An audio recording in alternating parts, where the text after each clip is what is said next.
Dope test যদি positive আসে সেক্ষেত্রে হচ্ছে প্রার্থীতে বাতিল করা হবে। আমি দৃঢ়ভাবে বিশ্বাস করি আমার ডোপ টেস্টের রেজাল্টটা হচ্ছে নেগেটিভ আসবে, কারণ আমি জীবনে তামাকজাত পণ্য ছুঁয়ে দেখিনি। প্লাস এই যে কারণে ডোপ টেস্ট করতে হয়, যার প্রেক্ষিতে আসলে পরিমাপ করা হবে কোনো নেশা জাতীয় দ্রব্য, এর সাথে আমি কখনো ইনভলভ না। তো সেই জায়গা থেকে আমি বিশ্বাস করি আমার ডোপ টেস্টটা নেগেটিভ আসবে এবং এখানে আমি শতভাগ নিশ্চয়তা দিচ্ছি।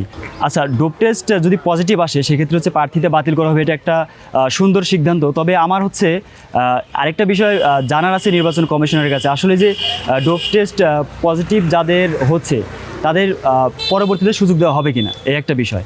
তবে যাদের হচ্ছে পজিটিভ আসবে তাদের প্রার্থীতে বাতিল করা উচিত বলে আমার মনে হয়, কারণ একজন নেশাগ্রস্ত কিংবা যে মাদকাসক্ত সে কখনো রাজশাহী বিশ্ববিদ্যালয়ের ছাত্র সংসদের প্রতিনিধিত্ব করতে পারবে না।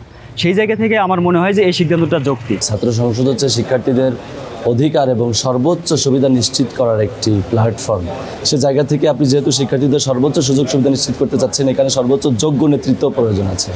তো যদি নির্বাচন কমিশন এবং বিশ্ববিদ্যালয় প্রশাসন মনে করে সর্বোচ্চ যোগ্য নেতৃত্ব তৈরি করার জন্য এখানে ডোপ টেস্টের প্রয়োজন আছে, মাদকাসক্তদের শনাক্ত করে রাকসুতে প্রার্থিতা না করার বিধান করার প্রয়োজন আছে, সেটা অবশ্যই সাধুবাদ জানাতে হবে। কারণ এখানে যদি কোনো নেতৃত্ব এমন আসে যে কিনা মাদকাসক্ত, তাহলে এই বিশ্ববিদ্যালয়ে সে মাদকের ছয় লাভ করে দিতে পারবে তার ছত্র ছায়ার মধ্য দিয়ে।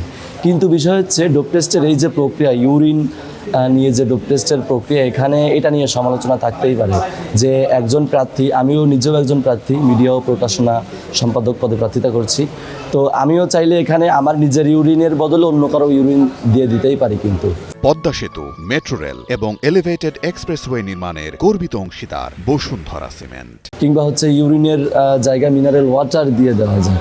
সে জায়গা থেকে এই ডোপ টেস্টের প্রক্রিয়ার স্বচ্ছতা এবং সর্বোচ্চ এটা যে সত্যিকার অর্থে পর্যাপ্তভাবে হচ্ছে আর কি, বা এখানে যদি এরকমও করা যায় যে 4-5 দিন আগে থেকে যদি মাদক গ্রহণ না করা হয়, সে যদি ডাবের পানি খায়, আরও অনেক প্রক্রিয়া আছে, একজন মাদকাসক্তই ভালো বলতে পারবেন, তাহলে সে কিন্তু এই ডোপ টেস্টের এই সিস্টেমের মধ্য দিয়ে এই ফাঁক ফোকর দিয়ে সে বেরোতে পারবে আর কি। সে জায়গা নিয়ে অনেক সমালোচনা থাকতে পারে, কিন্তু ডোপ টেস্ট থাকতে হবে।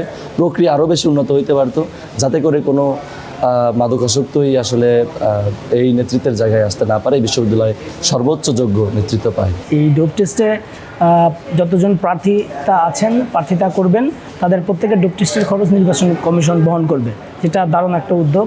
আমরা প্রার্থীরা এতে প্রচণ্ড উৎফুল্ল এবং আমরা খুশি, তাদের প্রতি ধন্যবাদ জানাই। পাশাপাশি একটা জিনিস যেটা বলবো যে আসলে সময়টা দেখেন, আমরা জানি যে রাজশাহী বিশ্ববিদ্যালয়ের শিক্ষার্থীরা তারা হচ্ছে যারা প্রার্থিতা করছেন, তারা কিন্তু রাতে অনেক পরিকল্পনা করছেন, অনেক কাজ করছেন এবং জনসংযোগ করছেন। ফলে সকালের যে সময়টা এখানে সময় রাখা হয়েছে 8টা থেকে 11টা, আমার মনে হয় এই সময়টা খুবই সংকীর্ণ হয়েছে। এই সময়টা যদি একটু বর্ধিত করা যেত তাহলে এটা ভালো হতো। ডোপ টেস্টের সিদ্ধান্ত যে বিশ্ববিদ্যালয় প্রশাসন নিয়েছে, এটা অবশ্যই সাধুবাদ জানাই।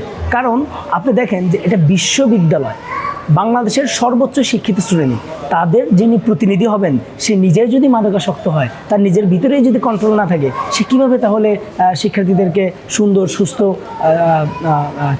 দিক নির্দেশনা দিবেন, বা তাদের হচ্ছে মন এবং মনন বা হচ্ছে সুন্দর সামাজিক দৃষ্টিভঙ্গি নিয়ে কাজ করবেন।